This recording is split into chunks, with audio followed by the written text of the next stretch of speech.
Yo, WhatsApp kalian yang pada suka turu, siapkan ponsel dan posisi Win rekam, cok. Siapkan gadget dalam posisi enak kalian. Kita akan merakit PC dengan budget 8 jutaan. Yo, WhatsApp kalian yang pada suka turu, siapkan. Oke, cukup. Yo, WhatsApp kalian yang pada suka turu, siapkan gadget dan posisi enak kalian. Bersama saya Anthony, di konten kali ini kita akan merakit PC dengan budget 8 jutaan. Bagaimana dengan performa PC pada kali ini? Sebelum itu, ayo kita intro dulu.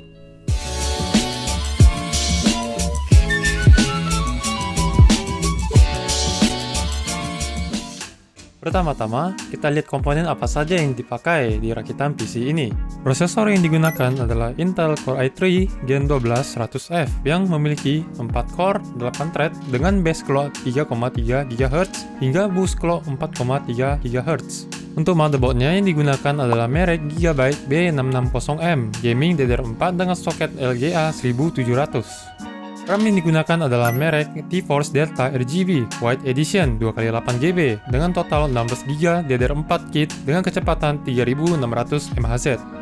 Untuk storage, kita menggunakan merek SSD Adata XPG XX8200 Pro 1TB. Untuk power supply, kita menggunakan power supply merek Cooler Master 550W bersertifikasi 80+ bronze. Dan VGA yang kita gunakan adalah VGA dari kubu hijau, yaitu Nvidia GTX 1660 dengan VRAM 6GB yang kita dapatkan di kisaran harga 1.500.000, dan beruntungnya kita dapat VGA ini di marketplace Facebook Batam dengan kondisi bekas harian. Dan yang terakhir adalah casing yang kita pakai dari merek Sagatech Arctic dengan ukuran Micro ATX Plus dan sudah termasuk 3 fan RGB dengan desain warna putih semua. Oke, setelah kita menjelaskan semua spesifikasi pada PC rakitan ini, sekarang kita akan melihat proses perakitan PC-nya, dan ini beauty shot-nya.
Oke, sekarang kita akan lihat hasil performa pada PC kali ini dari segi produktivitas dan beberapa game. Berikut hasil reviewnya. Yang pertama, dari game Valorant, dengan resolusi 1080 dan settingan low, mendapatkan rata-rata FPS 200 hingga 250 FPS. Untuk suhu dari CPU hanya menyentuh di 50 derajat, sedangkan maksimal suhu GPU di 52 derajat. Bisa kita lihat di game Valorant ini, memakan power dari CPU dan GPU yang cukup kecil. Dan yang kedua adalah game CSGO, termasuk salah satu game kompetitif yang ringan dan resolusi yang digunakan adalah 1080p dengan settingan yang kita gunakan rata kiri semua dan mendapatkan FPS di kisaran 250 hingga 300 FPS. Suhu CPU di 52 derajat dan suhu GPU di 60 derajat. Yang ketiga adalah game Apex Legends dengan resolusi 1080p dan settingan anti-aliasing on, tekstur very high, dan kita juga mengaktifkan fitur Nvidia Reflex yaitu Enable Plus Boost. Selebihnya di settingan low.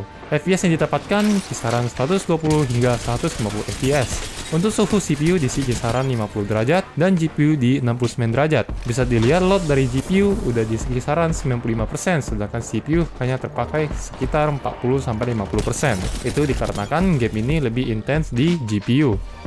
Yang keempat adalah game dari Sea of Thieves di settingan rata kanan, FPS yang didapatkan dari 70 hingga 100 FPS dengan suhu CPU di 50 derajat dan GPU di 70 derajat. Terakhir adalah game Day by Daylight. Settingan mentok kanan semua atau ultra, kita dapat mentok di 60 fps. Kemudian untuk suhu pada CPU di 40 derajat dan GPU di 60 derajat. Di sini kita juga agak bingung ya, apakah game ini memang lock di 60 fps atau dia ada settingan unlock fps-nya? Mungkin kalian bisa bantu tulis komentar di bawah ini. Kita juga melakukan pengujian Cinebench R15 ketika menjalankan stress test pada CPU. Semua core berjalan di 4 GHz dan untuk skor yang kita dapatkan di kisaran 1040-an. Suhu tertinggi yang dicapai oleh CPU sekitar 67 derajat, mengingatkan kita memakai stok cooler bawaan Intel. Kemudian, stress test pada GPU, maksimal temperatur yang kita dapatkan adalah 58 derajat. Untuk titik hotspotnya di kisaran 70-an derajat, dan skor yang didapatkan kisaran 190 fps. Kemudian pengujian SSD di Crystal Disk Mark, kita mendapatkan kecepatan read di 3511 MB per second, sedangkan write di 3236 MB per second dan maksimal suhu di 50 derajat. Kemudian pengujian di 3D Mark Firestrike mendapatkan skor di 4674. Untuk grafik skor di 4478 dan CPU skor di 6218. Suhu pada CPU test bisa kita lihat di 40-an hingga 50-an derajat, sedangkan GPU di 70-an derajat.